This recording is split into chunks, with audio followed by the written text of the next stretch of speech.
Welcome, everyone. My name is Roland Bleiker. I'd like to welcome you to the fifth event in the Visual Politics program this semester 1, 2021. We've had so far scholars from international politics, from health, from history, and today we have two wonderful leading scholars from communication studies with us. We have Professor Giorgia Aiello, who is Professor of Culture and Communication at Leeds University. Welcome, Giorgia. Thank you so much. Thank you. And I understand, Giorgia, you're joining us from Bologna, right, where you're teaching at the moment. Yes, I'm also at the moment. I have a double appointment in Leeds and in Bologna, where I'm teaching a lot right now in Bologna. So yes. Thanks. Well, Giorgia has a series of very impressive books and journal articles that sort of deal with how visual communication shapes social, cultural, and political identities. And she has a new large AHRC-funded project called Generic Visuals in the News, the role of stock photos and data visualizations in assembling publics. We also have with us Associate Professor Katy Parry. Welcome, Katy. Thank you.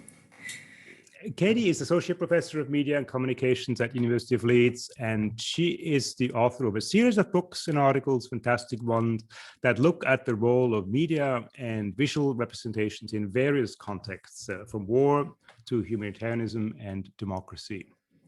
She is also the co-editor of the journal Media, War and Conflict, a fantastic journal, and for many of you here who work on visual politics, do consider it as a potential outlet. It's a really, really fantastic journal. She also recently published a book with the co-editors of the journal called Spaces of War, War of Spaces.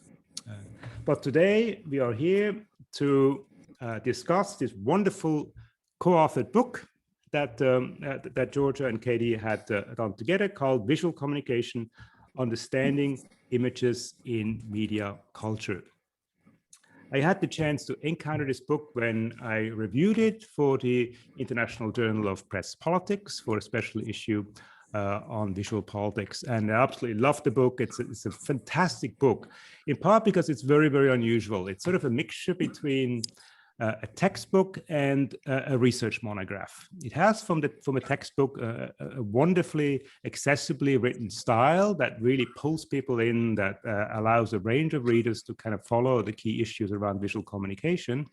But it's also very sophisticated. It contains a range of small case studies that are based on original research. In that sense, it is also very much an original contribution. It's a very, very unusual combination of a book in that sense. So I was wondering if you can give me perhaps a bit of a sense of how you actually got to the idea of doing a book like that, how you collaborated, you know, how long it took, just to give us a sense of how this book emerged. I guess I'll take that question, Roland. And first of all, thank you so much for the lovely introduction and for your nice words about our book. I think we were very pleased to see that you really appreciated the intent that we put into this book, this idea of combining, you know, an accessible, let's say, textbook-like approach with research, original research that we've been doing over many years. So I think you captured it perfectly, and I'm really glad it worked, at least for you.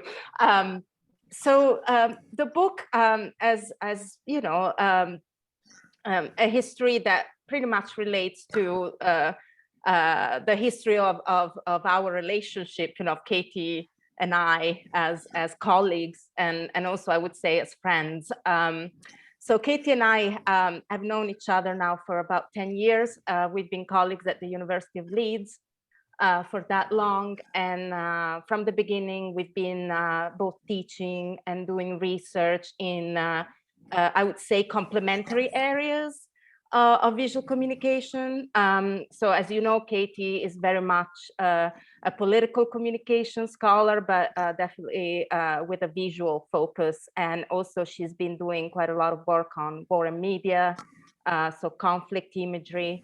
And I, on the other side, was doing quite a bit of work on branding, consumer culture, but also on aspects of photography that were usually not part of classic studies on photojournalism or, more specifically, press photography or press imagery.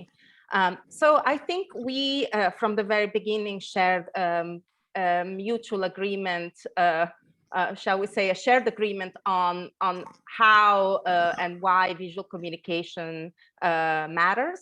And so it was kind of natural, I think, for us to think about working together on this book, also because we wanted to produce something that would be as comprehensive as possible. And obviously, bringing together our two perspectives made that possible. I personally wouldn't have been able to write a book of this kind on my own. So we were also teaching, as I said, classes in this area. Katy has been teaching a fairly large visual communication course for the undergraduate program on the University of Leeds, and actually for various undergraduate programs. And I was teaching an MA course on the same topic. So we also really wanted to think about ways in which we could use the work that we had been doing in our teaching to produce something that could be used by other people teaching similar courses, but also by students. And so that's where the book came from. And I mean, I think you also asked how long it took us, and I would say it took us too long. But this is what books do to you. We had, already collaborated in the sense that as we were trying to write the book, we were also working on other things together that, in a way, at some stages took priority for various issues with timing. So we were working on a project called MECODEM. It was a project led by Professor Katrin Boltmer, Media, Conflict and Democratization. So this was an EU-funded project that involved a number of universities, and Professor Boltmer actually became increasingly interested in the role of visual culture, but more generally of aesthetics and other forms of cultural production in relation to the relationship between media and conflict. So Katy and I worked together on that aspect of the project, and it was quite enjoyable for various reasons, including the fact that we got to travel together to go to various project meetings. And so we got to talk a lot about our ideas. And we also worked together on, for example, an encyclopedia entry on the political aesthetics, and also an article on a similar related topic. So this kind of, ended up being a fairly organic way of creating this collaboration. And I just want to say from my side that I've learned a lot from Katy just doing this. I feel like I'm a better scholar thanks to this, because now I sort of know about things that I didn't really know about before. And I also know more about how to do research in this field in ways that I didn't necessarily know before. So I don't know if this answers your questions or if there are any other aspects to your question, but that's sort of. I find you just made a very, very wonderful case for co-authoring. I think that's something in our field, at least. Yes. The gold star is always to do single-authored work, but co-authoring really is something that you learn doing things and you explore things you just can't do on your own. And I think you made a very compelling case. And if I may add something to that, I also want to say that I think one thing we don't usually talk about a lot is how much the quality of a relationship matters in these cases. So I also think that for me, working with Katy, what was personally really, really good. It was, I actually like Katy very much. So it was easy for me to work with her. I don't know if that's reciprocal. I hope it is, but that's sort of why, this actually ended up being a good project. Well, how did you experience it, Katy? Yes, of course. So I'm feeling a bit flattered over here, but yes, I think it really helps if you have a good personal relationship and a good friendship. And also, as you both sort of said, it's about what you learn from each other, and that you can't do on your own. And also, I think, as Giorgia's kind of mentioned, learning from students and teaching as well, because I think one of the things that was really at the heart of this book was coming out from our teaching experience and especially setting kind of assignments that are research-led, where students develop their own research projects. And so we really were creating a book that we thought this would really help our students and hopefully other people's students as well, because these are exactly the kind of questions that we keep getting asked. You know, how do you formulate a research question? How do you match the methods with those questions? But we didn't want it to be just a how-to kind of methods book. We wanted it to combine that role of how to create a sort of blueprint for doing research in various communication or visual communication areas, but also to have some substantive kind of findings as well at the same time. Well, you both sort of mentioned the attempt to provide a sort of a comprehensive take on visual communication and how many aspects, how many different facets are involved in it. So I sort of made a bit of a list of the visual themes you address in here. You address photography, film, video, stock photos, blogs, advertising, branding, cartoons, memes, GIFs, drawings. You deal with a range of kind of political, social issue with protests, war, refugees, humanitarian campaigns, trans visibility, national identity, icons, stereotypes. That's obviously, you cover an extremely wide range of visual and socio-political themes. And can you perhaps say, explain a bit how you structured it? You have these three sort of paths through the book: identity, politics, and commodities. How did you end up with this, and how did you struggle making sense or making meaning out of this extremely kind of wide range of phenomena that you're dealing with? So. Yeah, well, I think again, it comes down to the idea of where our own research interests came from, because even with all those things that you mentioned, there's always still things that you feel like you're leaving out and that you can't cover.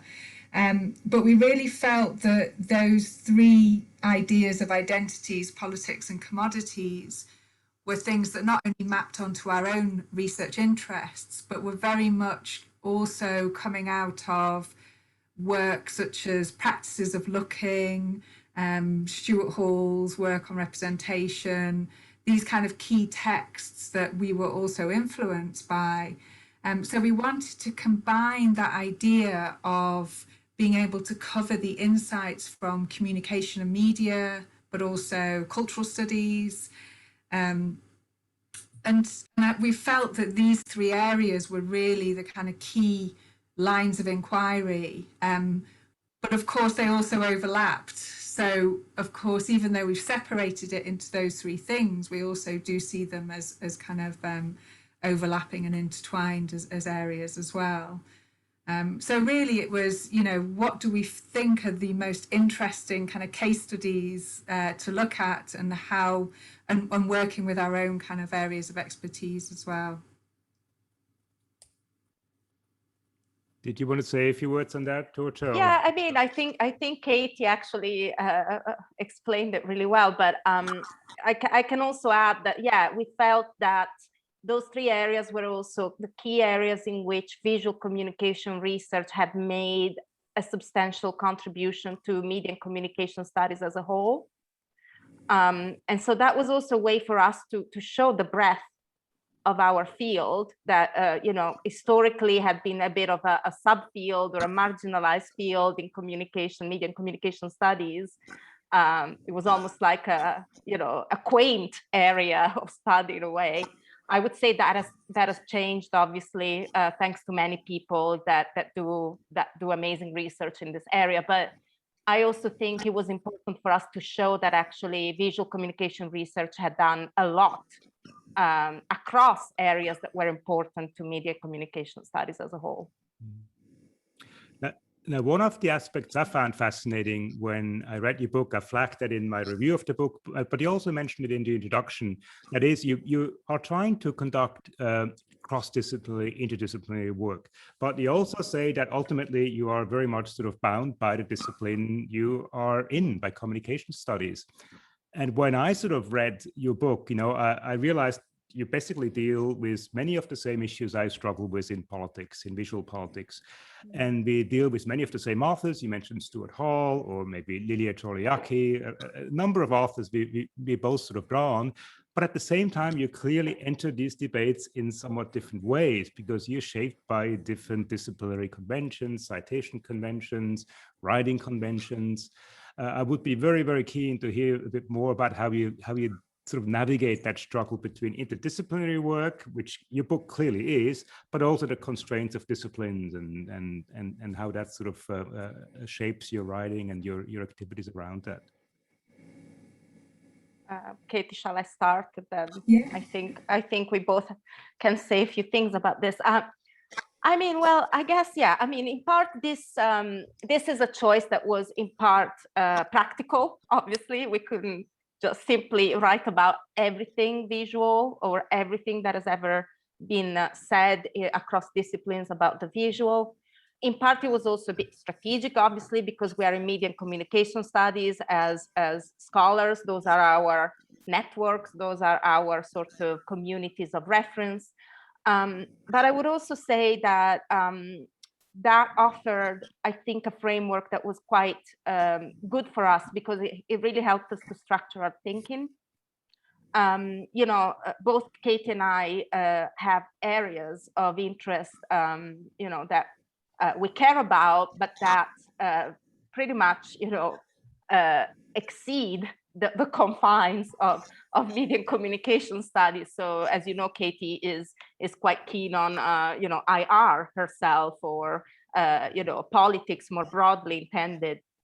And I, for example, I've been also doing research on material aspects, or more like multimodal aspects of visual communication that relate to, I don't know, space and again, material culture.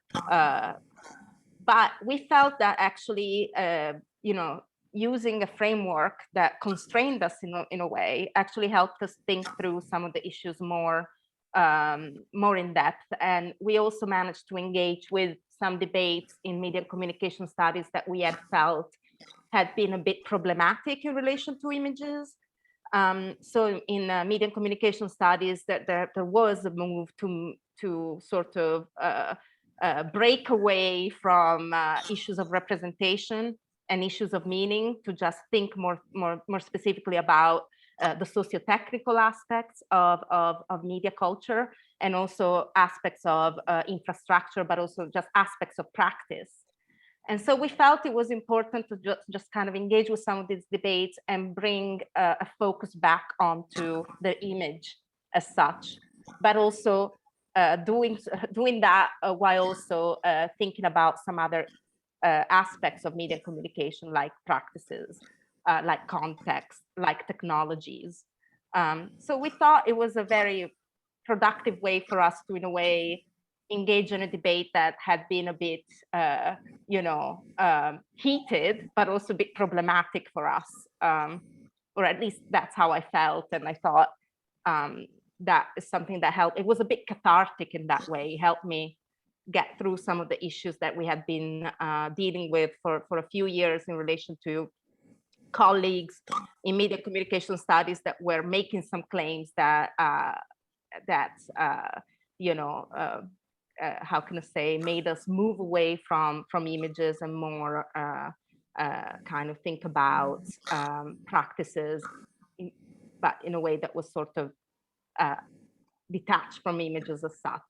I don't know, this is not very clear, maybe not even in my head, but it's been something that I think Katy and I have been talking about quite a bit. So I don't know if you want to add to that, Katy, or say anything else. I mean, I think, yeah, it comes back to, I mean, something that we kind of talk about a lot is that idea that representation still matters, and the politics of representation matters. And of course, this kind of taps into a lot of debates across different disciplines. And also, there was also, to some degree, the confines of the particular book that we were writing, because one of the things when we first submitted chapters to the editors, and we had that usual thing that academics do of having lots of sources and citations, and they kind of came back to us and said, you need to get rid of a lot of these sources. So even though there are people, you know, in visual IR and politics, security studies that I read and I'm very interested in, there was a kind of case of having to really narrow down the sources that we could include. So there was partly a kind of the publisher requirements that kind of led to sometimes this more narrow terms in terms of citation. But I mean, my undergraduate degree was in communication and politics, and I've always kind of had interest in both. But I think what the perspective of media and communication gives us is this interest in genre and form and materiality, and also the context of audiences and production. And I think sometimes some of the work from political science is still having to kind of justify itself in terms of looking at media, and especially looking at popular culture media. And I know this is something that you've written about a lot, Roland, but there's still this kind of sense of kind of being peripheral, or having to make the case for why media and representation is important when it comes to world politics. And so from our perspective, we kind of come from a perspective where that's kind of a given. Whereas I think, that's often the kind of difference. But I think what's been absolutely wonderful over the last sort of decade or so is the fact that people are talking about narratives, emotions, images from all these different disciplines. And I think there is, so much enrichment of the kind of objects of study that we're all interested in through this coming together of different disciplines. Yeah, look, I very much hope that our discussion here can bring that out, because we do have people here from a variety of different backgrounds, from art history, from politics. I'm sure we have colleagues from communication here, but maybe we can sort of ask one more final sort of short discussion before we move on. And that would be sort of one of the big strengths of your book, obviously, is it deals with complexity. It covers a very, very broad field. But I was wondering, is there sort of, can you see like a central takeaway point? Is there one point that sticks out for you particularly when you think about your book? Is there sort of a central thing that anchors the book, or is that point very much the attempt to cut across a wide range of different fields of inquiry? Well, I think that one of the strong points of the book is that we do cut across a wide range of fields of inquiry. But if there is one point that we think matters across, is that we need to look at images in terms of what they mean across different contexts, across different types of audiences, across different types of production processes and forms of circulation.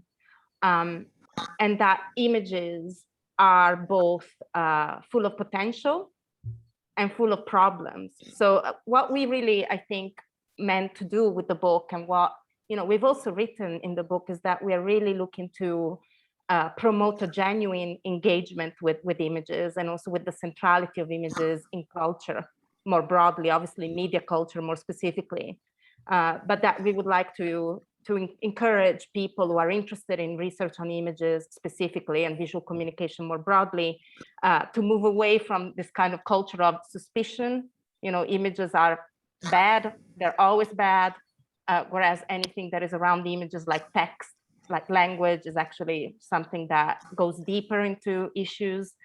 Or also, in some other cases, people may think of images as just decoration or illustration.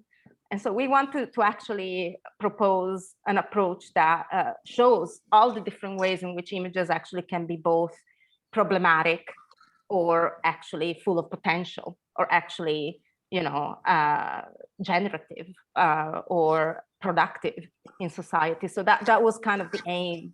And as I said earlier, another aim was to just make sure that we center our focus back onto images firmly, while also thinking about everything else that shapes their presence and their importance in society and in culture. So that was sort of the idea. Hopefully we managed to do that, but it's a lifelong project in a way, I guess. Yeah. Yeah, just to add, this is similar to what we say in the conclusion, and similar to what Giorgia's just said. It's this idea of the politics and the poetics of images, and the politics are important. You know, who has produced this, who benefits, what ideologies are behind these kind of images in terms of production, in terms of context. But also, let's not forget the poetics of images as well, their form, their style, how they're used, how they're enjoyed at the same time. So it's about kind of thinking about paying careful attention to those forms at the same time as recognizing that their social meanings come into being through the context of production and audiences and reception as well. Look, I think we have so many issues we can sort of hopefully take up in the discussion. I think we might want to wrap it up at this point and have give others the chance to come in.